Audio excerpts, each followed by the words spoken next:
Un étrange phénomène similaire aux aurores boréales, une centrale solaire dans l'espace et la température la plus froide de l'univers. Nous sommes le mercredi 4 décembre, je suis Mathilde Rago, bonjour à toutes et à tous. Voici votre concentré d'actualité scientifique sélectionné par Maxis Science. La différence entre l'homme des cavernes et nous, c'est le résultat de la science. Et ce n'est pas une opinion, c'est de la science. Notre monde n'est pas si moche.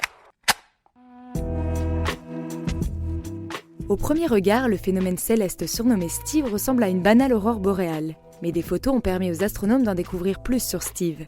Il est plus étrange qu'on ne le pensait.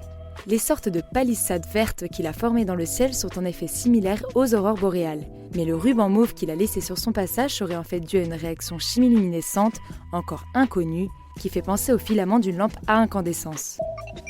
Installer des panneaux solaires à 36 000 km d'altitude en orbite autour de la Terre. C'est le projet de la Chine qui veut construire d'ici 2035 une centrale solaire dans l'espace. Sur la terre ferme, cette fois, des centrales récolteront l'énergie pour la redistribuer, chacune à une ville d'1 million d'habitants. L'avantage, cette énergie est propre et inépuisable. Aujourd'hui, 80% de l'électricité du pays est obtenue grâce au charbon. Les chercheurs ont réussi un exploit de précision. Ils ont formé la réaction chimique la plus froide que l'univers ait connue selon leurs mots.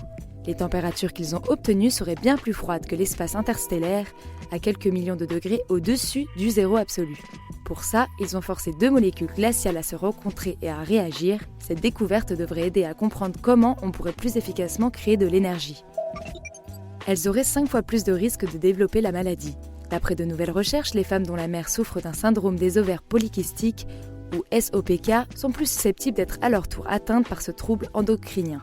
Pour rappel, le SOPK touche 5 à 10% des femmes. Il constitue la première cause d'infertilité féminine. C'est tout pour aujourd'hui, merci pour votre fidélité. Pour en savoir plus sur les news du jour, n'hésitez pas à consulter le site de Maxis Science. On vous dit à demain pour de nouvelles actualités scientifiques. Voilà. Il ne reste plus qu'à vous remercier de votre attention. Au revoir.